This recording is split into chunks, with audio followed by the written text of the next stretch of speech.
ध्यान से क्या प्राप्त होता है। विचार करने पर पाया गया कि ध्यान से नई दृष्टि प्राप्त होती है कि यह समग्र सृष्टि ईश्वर की अभिव्यक्ति है। आप 5 तत्वों से निर्मित शरीर नहीं हैं, इस बात का स्मरण बार बार करें। ध्यान एक अद्भुत अभियान, निरंतर जिस प्रकार नदी में जल के प्रवाह के समान श्रीमन्नारायण नारायण हरि हरि। किसी एक ही विचार के प्रवाह को बनाए रखना ही ध्यान कहलाता है। जिस प्रकार बीज ने चट्टान को तोड़ दिया, ध्यान बीज की तरह है, सब संभव हो जाएगा। ध्यान में एक नए लोक में हम प्रवेश करते हैं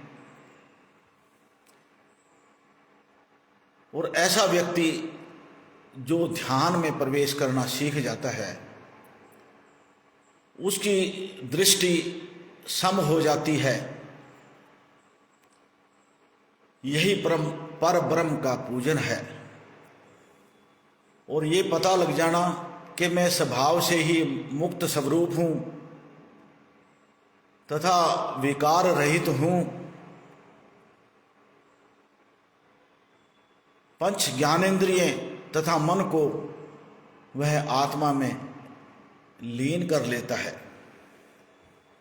सच्चे इंसान वे होते हैं जो हर हाल में खुश रहते हैं। मिल गया माल तो उस माल में खुश रहते हैं, हो गए बेहाल तो उस हाल में खुश रहते हैं। यह अविद्या से घिरा हुआ आत्मा ही जीव कहलाता है। जब रज व तम गुण की अधिकता हो जाती है तो उसे अविद्या का नाम दिया गया है, और जब सतगुण की अधिकता अधिक होती है तो उसे माया का नाम दिया गया है। एक समय की बात है कि एक शिष्य ध्यान करते करते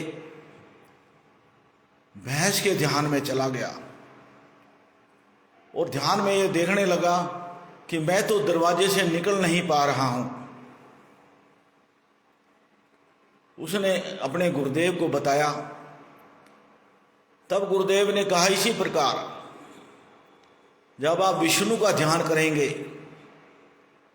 तो धीरे धीरे इतने तल्लीन हो जाएंगे कि आप उस परम तत्व विष्णु को भी प्राप्त कर लेंगे। यही ध्यान की महिमा है। जय सिया राम।